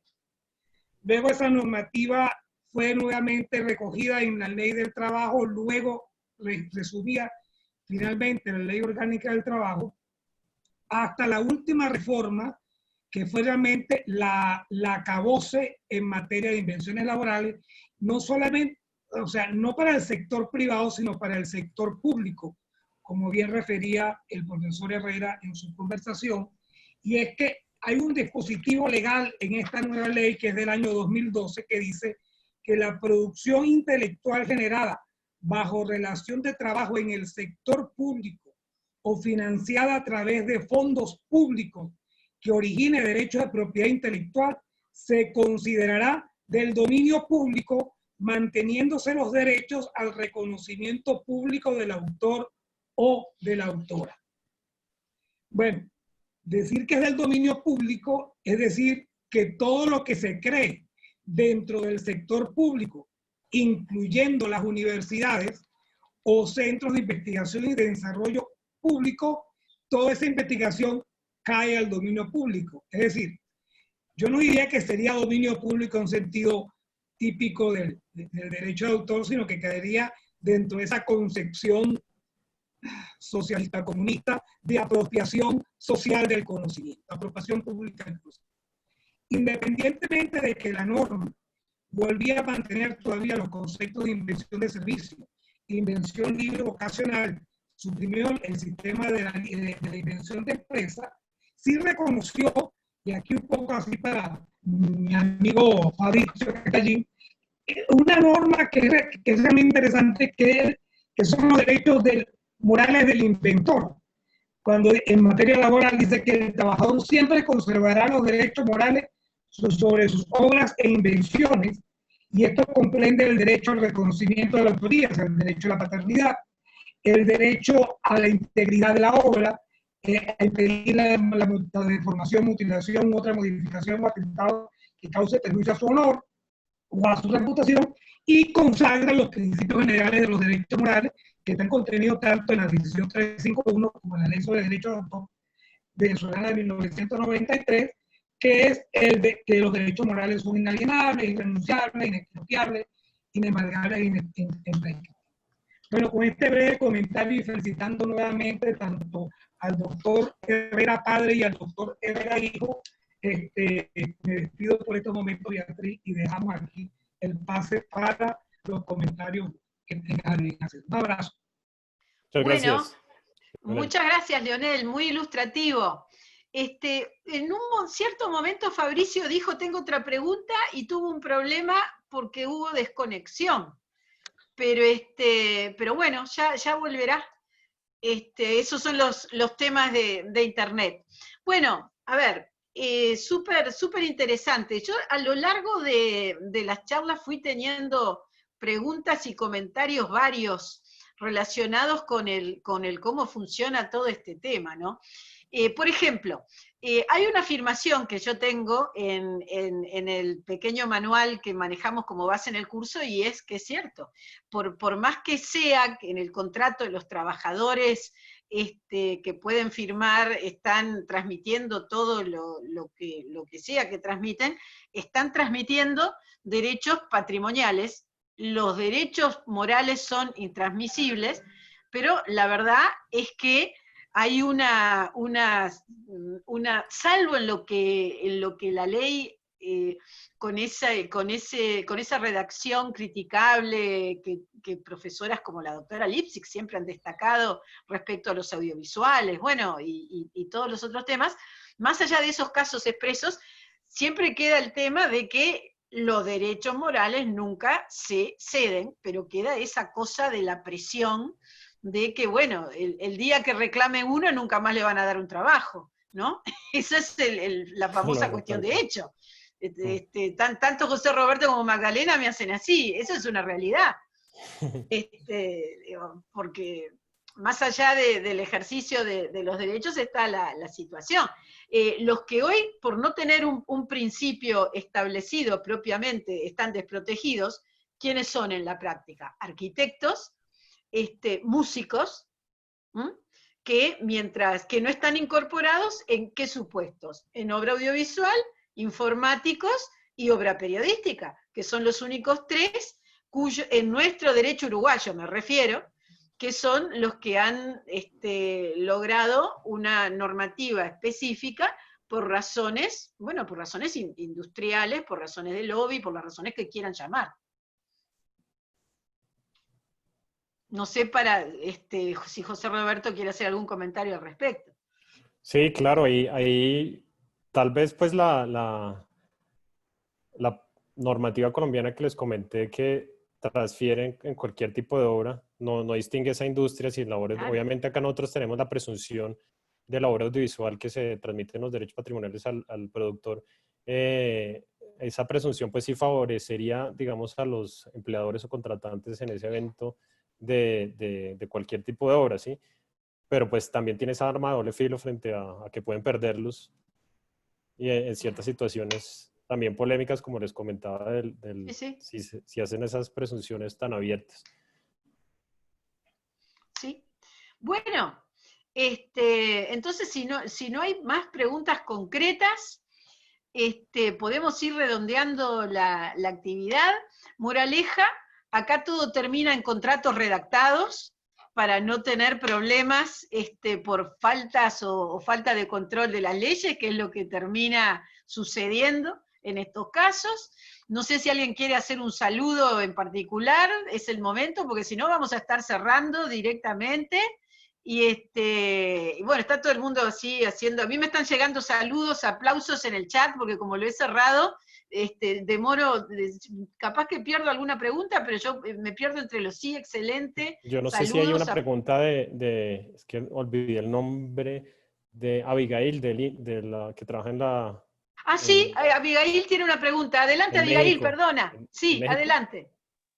Más que una pregunta, les quería compartir el artículo 84 de la Ley Federal del Derecho de Autor aquí en México. Adelante, de México. No sé si les gustaría que lo...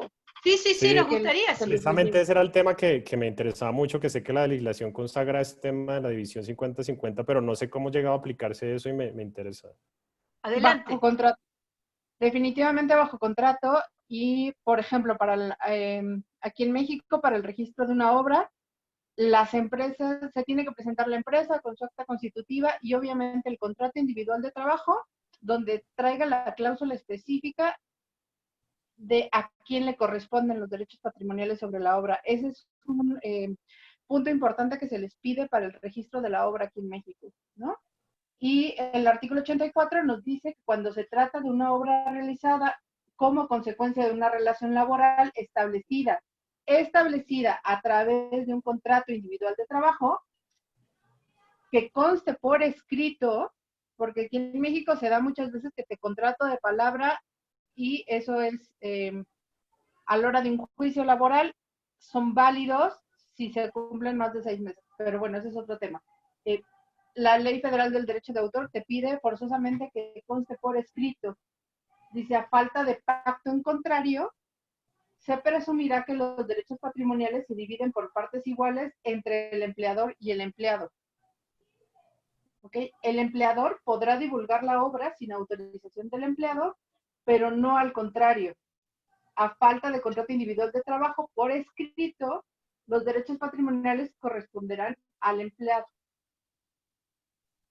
Es decir, si no hay un contrato individual de trabajo, los derechos patrimoniales corresponderán al autor. Es muy interesante esa ley, ¿verdad? Sí, es muy, yo no he visto, pues en el estudio en el de, que hace Sana Walk, que es de bastantes países, no vi disposición alguna en ese sentido. E incluso Abigail me hizo acordar de un tema clave que olvidé mencionar, y es que como los contratos laborales obviamente también se permiten verbales, acá obviamente la presunción en Colombia para que aplique se necesita un contrato por escrito. Es decir, esa presunción no se valdría en Colombia para un contrato laboral verbal. Acá puedes tú, por ejemplo, en materia laboral, puedes demandar por un despido injustificado, aunque no tengas contrato, si tienes un tiempo determinado laborando para la empresa y tienes un pago y tienes forma de comprobar cómo esa relación laboral, puedes hacerlo, ¿no? Sin embargo, los derechos patrimoniales sobre la obra corresponderán al empleado a falta de esa estipulación expresa por escrito, ¿no? Ah, qué interesante. Es intuitiva Gracias, realmente, Abigail. ¿no? ¿De qué fecha es ese artículo en particular? ¿Es de la misma fecha de la ley? De la ley del 96, sí. Qué bueno, qué interesante. Mm. Muy interesante. Y, por ejemplo, para los empleados federales, acá el artículo 83 de la Ley Federal del Derecho de Autor nos establece la obra por encargo, ¿no? Sin embargo, hay otro artículo en el reglamento, si me dan un minuto para buscar, no lo tengo.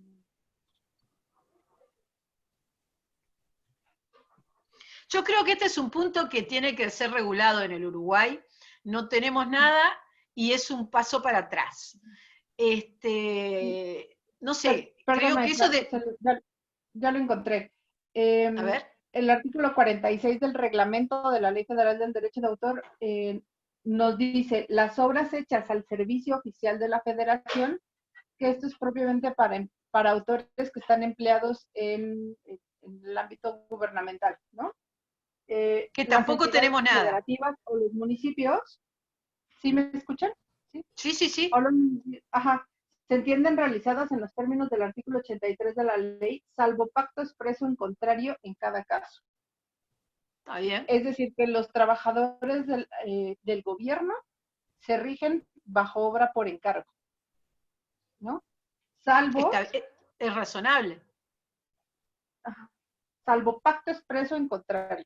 Es decir, si en tu contrato individual de trabajo se estipulan otras cosas, ¿no? Claro, por ejemplo, pensemos en los contratos de obra pública del Estado, contratan a un fenómeno arquitecto, ese fenómeno arquitecto va a tener una posición, eventualmente, como para negociar y decir, bueno, no, mire, determinados aspectos de esta obra que me contratan, como son mi estilo, yo no los pienso ceder y no los cedo. Bueno, y ahí le van a decir, bueno, sí, mire, yo con tal de tener una obra de tal arquitecto, sí, el Estado va a admitir esa negociación. Y en otros casos, no. Sí, parecería importante la regulación de ese tema en Uruguay. Yo no sabía que frente a eso no había regulación. No tenemos regulación legal, no tenemos, nada. Bueno, en fin. Muchas gracias, el aporte es sumamente interesante, Gracias, Abigail. Y yo comentaba en clase que este tema es importante escucharlo así, a pesar de no tener nada, no solo por saber cómo son los posibles completamientos en los contratos, porque como es una solución contractual, al final, ¿qué se toma como modelo para hacer contratos? Lo que en otros países se toma como solución para pactar en contratos, sino porque además nuestros uruguayos, trabajadores uruguayos, cuando actúan trabajando para afuera, como estamos hablando de que es el lugar de prestación del trabajo, es la normativa que les aplican. Quiere decir que después de todo, al trabajo uruguayo que se presta en el exterior, también le aplican este tipo de normas. Leonel quería decir algo más. Dinos, Leonel.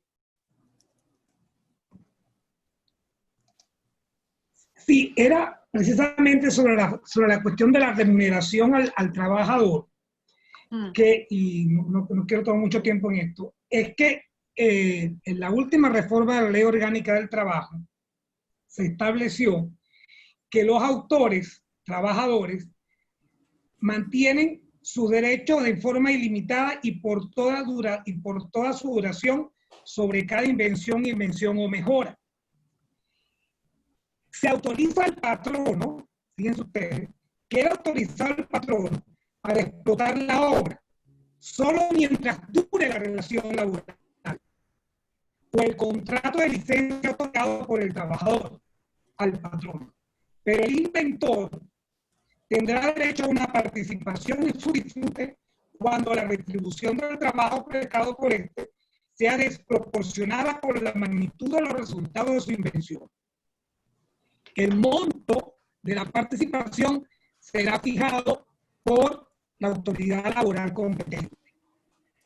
Pero al final, y es un tema que tú conversabas un poco de aquello, cómo se revertían los derechos al autor después que cesaba el uso o la explotación de los derechos patrimoniales. Algo así muy similar, cuando señala que al término de la relación laboral, el patrono tendrá un derecho preferente a adquirir en el plazo de 90 días a partir de la notificación que le haga el trabajador de la invención. Es decir, que no existe una presunción a favor del patrono, sino que lo que existe es una autorización de explotación de la invención mientras dure la relación laboral. ¿De qué fecha es esa ley, Leonel? Esta es del 2012. Ah, es reciente. Porque es posterior a normas, ¿qué conflicto ahí, no? Porque es posterior a normas relacionadas con patente, esa es norma especial, es un lío, ahí tienen un lío. Sí, no, totalmente, no. Ahí tienen un lío, porque Creo que José Roberto iba a decir algo. Ahí tienen un lío. En fin. No, sí, te oía un poco, pero alcancé, un poco distorsionada la voz, pero alcancé a ver lo que pasa y sí, tal cual, y como el caso de Venezuela también, pues en lo que yo pude ver de muchos países, ese tema de la incompatibilidad de lo que pasa acá en Colombia, pues, puntualmente con el Código de Comercio, con la última reforma, también es medio parecido porque uno no sabe si esas disposiciones de patentes de invención en el Código de Comercio, que eran muchas más normas, no una sola parrafito como la última, si se seguirían aplicándose. También es bastante, sí, lo que les decía desde el principio anticipándoles, es una selva, como se diría, las vertientes. Sí. La verdad que sí. Una vorágine total y absoluta. Vorágine, exacto. Bueno, bien, entonces terminamos, estamos con el horario ahí en el borde ya, pasado algunos minutos. Agradecemos muchísimo, José Roberto, la convocatoria especializada, caminos abiertos y complicados del planteo. Volvemos a aplaudir y nos saludamos. Tengo el link que me acaba de mandar también del libro de los comparados de países, que voy a poner todo. Seguimos adelante. Espere que estoy viendo de poner yo también mi saludito. Ahí va. Y aplauso. Bueno, chao José Roberto, seguimos y ya nos encontraremos en más foros. Dejo solo este comentario. Chao. Buen provecho. Chao, Leonel, Abigail, todos los amigos de afuera también. Astrid, chao. Simona, chao.